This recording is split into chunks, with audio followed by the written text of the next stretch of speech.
Hey everybody, this is Pete with Hidea Outboard Motors. Today we are talking about getting your motor prepped and started for our 9.9, 15s, 25s. These are basically our motors that all happen to have tiller handles, electric start, and external gas tanks and gas lines. So what we're going to do today is talk about what comes in the package. We're going to talk about getting them oiled up, gassed up, going through the basic operations, getting them started, and then getting you out on the water. So let's go ahead and jump in. Okay, just like in our earlier videos and with any other motor, the first thing we're going to do is go ahead and remove the cowling. This is going to provide us access to our oil tank. When you take a look under the hood, you can see a lot of the different parts coming through. Now these motors right now are carbureted. These are our 4-stroke carbureted line. Our fuel injected line is slightly different, so we'll have a different video for that. But as you go ahead and explore under the cowling, you're going to see things like the intake, you're going to see your carburetor, we're going to see your oil dipstick, fuel filter. On the top of the starter assembly, you're actually going to see an hour meter. This is really useful for maintenance and for keeping track of how many hours your motor has on it. As you wrap around even more, you're going to see a big yellow cap. That's the access to our oil tank. And as you continue around, you'll see your spark plugs, you'll see your electric starter assembly, and so forth. So the first thing we're going to do, after just giving a general inspection of what's under the hood, is put oil into our oil tank. Now the 9.9s and up, they have kind of an interesting feature. On our smaller motors, the dipstick and the oil cap are all built in one. But on the 9.9s and up, you have two separate areas. So you have your oil cap here, and then you have your dipstick on the side. They're two separate pieces. So we're gonna always fill our oil through the back by removing the yellow oil cap. The 9.9 takes just under a quart. The manual says about 0.85 quarts to get this filled up properly. So you're always going to want to have, again, your trusty clean funnel that will go into the oil tank and your oil. We're just using a conventional 10W30 on this model, and that's what's recommended, so that's what you can do. Nothing fancy, anything you could get at any marine store or even an auto parts store. So we're going to go ahead and just start adding our oil here. All right, so we've added the right amount of oil and we've given it a couple minutes to sit still, so we're going to go ahead and check the dipstick. When you reach in, just underneath the carburetor, you'll see the dipstick. It's got a yellow plastic handle, pops out pretty easily. And you're going to go ahead and lay it on your towel here and clean it off. Give it one more dip into the oil. Pull it out again. And you'll see on your dipstick that there are some gridded out scores on here. If your oil is in the center of those scores, you're in good shape and you're ready to move forward on starting the motor. This one is perfect, so we're good to move on to the next step.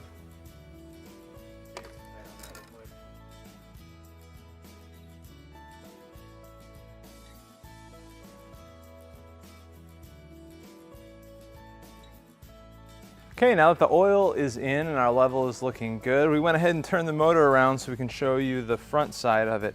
We want to point out some key parts here first thing. If we start on the left side, we start with our choke. This is what we're going to use when we start the engine from a cold start. So the first time you start it, the first time you have it out for the day, you're going to actually pull this out to start it. We'll talk about that in a moment. Next we have our electric starter button. So this is what you're going to push to start the motor if it's connected to a battery. If it's not connected to a battery, you've always got the manual pull mechanism up top, and that works as well. The third thing down the line is our hookup for our fuel line. In a moment we'll show you how to connect your fuel line to your external gas tank and connect it right up here. Next to that is the oil light. This light does a couple of things. When you first start the motor, it'll actually flash just as the motor's getting running. But during normal operations, if you see this light on, it means there's an issue with your oil pressure, or something like that. So you're going to want to stop the motor and address that. We'll talk about that more. Next down the line is your gear shift. This has 3 forward, neutral, and reverse, so 3 positions. One important thing to note, which we'll note again, is that to start the motor, it must be in neutral, in the center position. So we'll talk about that in a moment. Next we have our red plastic coated kill switch. This is a safety switch. In each box for every motor that we have, you get a safety lanyard that clicks into this, and that is required to be in there in order for the motor to run. So typically people will clip this up, start the motor, and then go ahead and attach it to their life jacket, and then if there was a problem or somebody fell overboard, it would kill the engine instead of the engine continuing to go. We also have our tiller handle here, which acts as our steering mechanism, and on the end as our throttle control. When we rotate that, it goes ahead and speeds up or slows down the motor. And finally, on the front, we also have our cables to connect to our battery. This is paramount if you want to use the electric start. It does need to be hooked up to a 12-volt battery, and that's what gets you started. And we'll go in piece by piece and get you connected in there.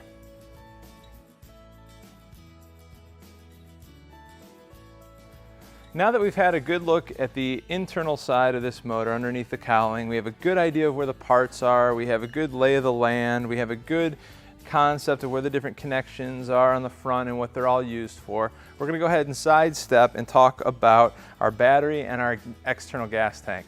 So every Heidiea motor that has an external gas line hookup comes with that external gas tank. These are approved for safety, and they give you a nice quantity of gas to get you out on the water and keep you out there for quite a while. They also come with a gas line.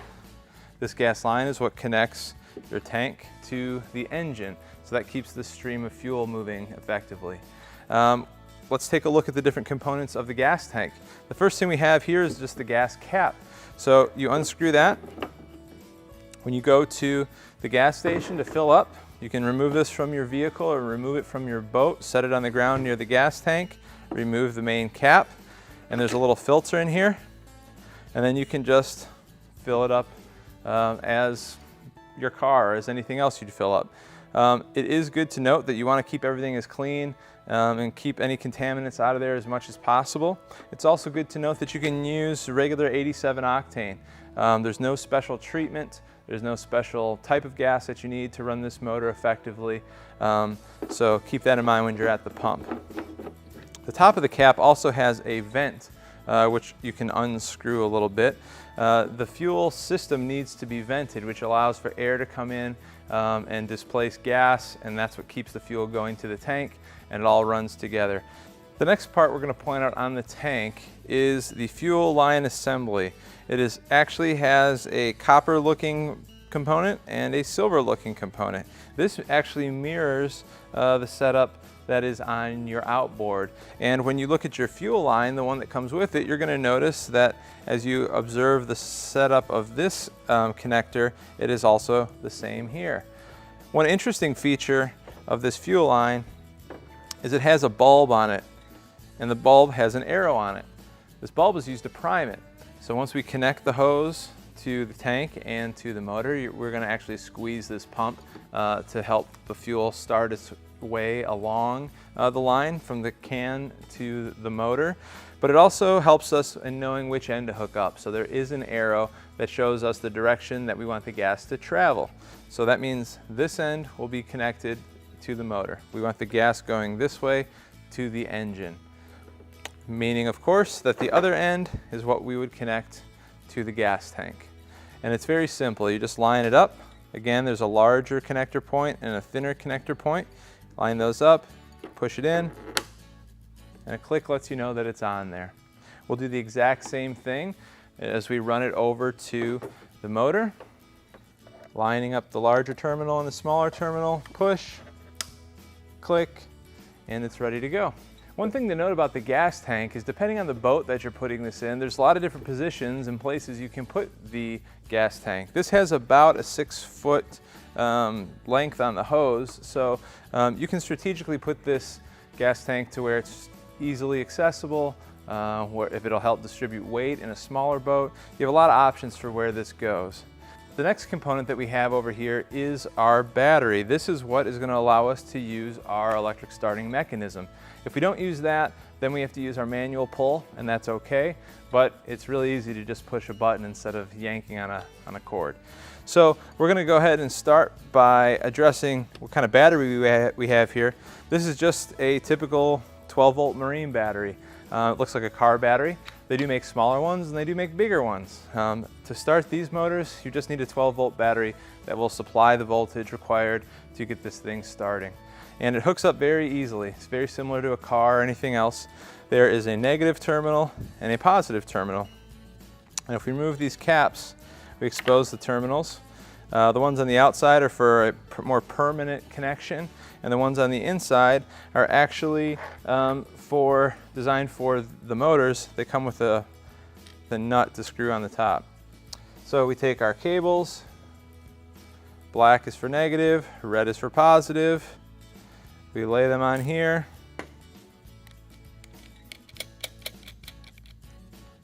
For our demonstration, I'm just securing this with my hand. And then we do our positive terminal. Securing that with my hand. If you've never worked with a battery, a 12-volt battery, there's a huge danger of being electrocuted. There's a danger for shock. There's all kinds of dangers. If you're not comfortable working with a battery, talk with someone who is, read the manual, research online, watch some videos, make yourself comfortable with this, or have someone who already is comfortable and knowledgeable do all this for you. Now we've got everything we need. We have a good understanding of the pieces of the motor and what each of them does. We are connected to a fuel tank that we have pumped and primed, and we're connected to a 12-volt battery. So this is ready to run. What we're going to do is now move this over to one of our test bins. We'll go through this process one last time, get it started, and hopefully we'll have success. So we'll see you over there.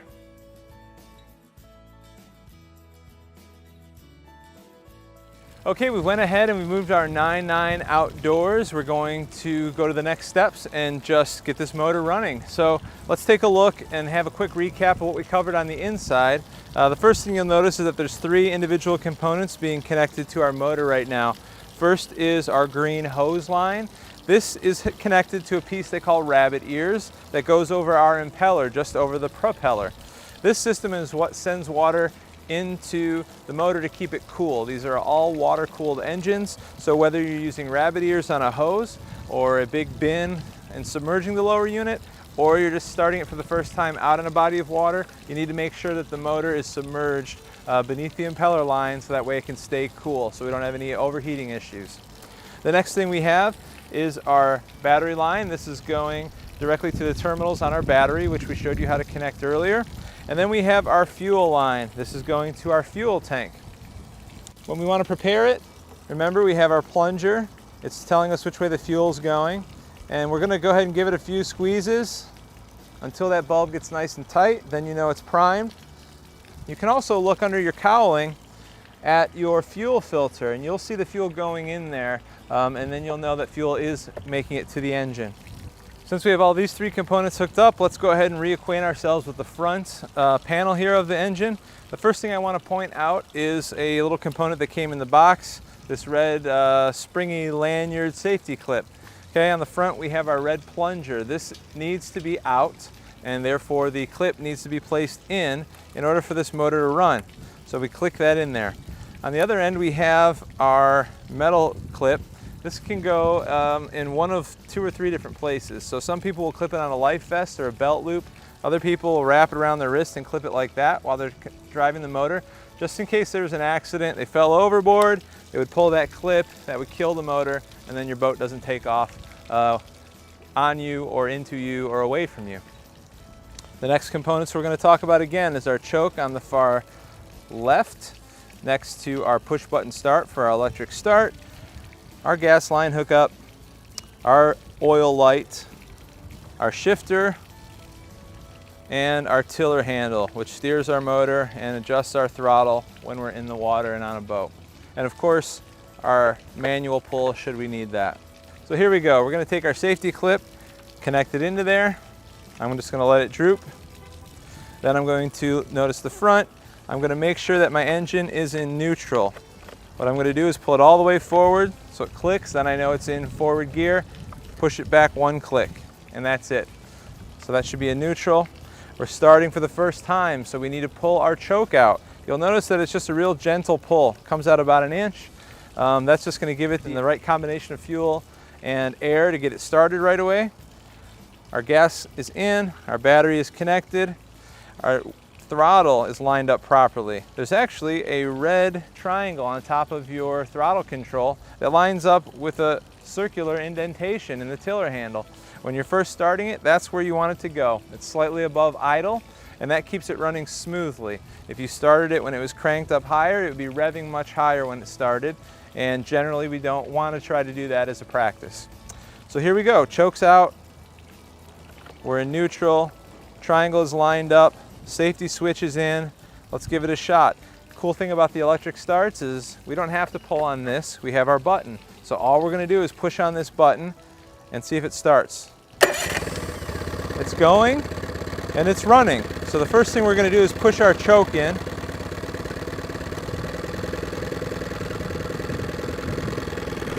Now the motor is running in neutral, idling fine. If we twist the throttle a little bit, you'll see that we get that extra boost of gas, we get that extra rev out of it.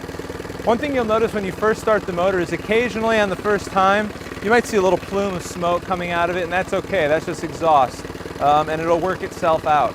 If you continually have smoke, then visit the troubleshooting area of the manual. You might have too much oil or another issue going on.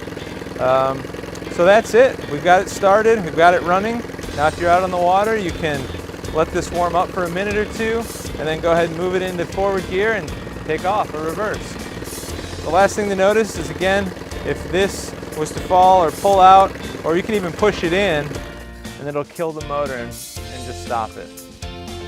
Congratulations on your purchase of your new motor. I hope this video helped you get it all set up safely and easily, and that you're going to have years and years of good usage out of your motor now.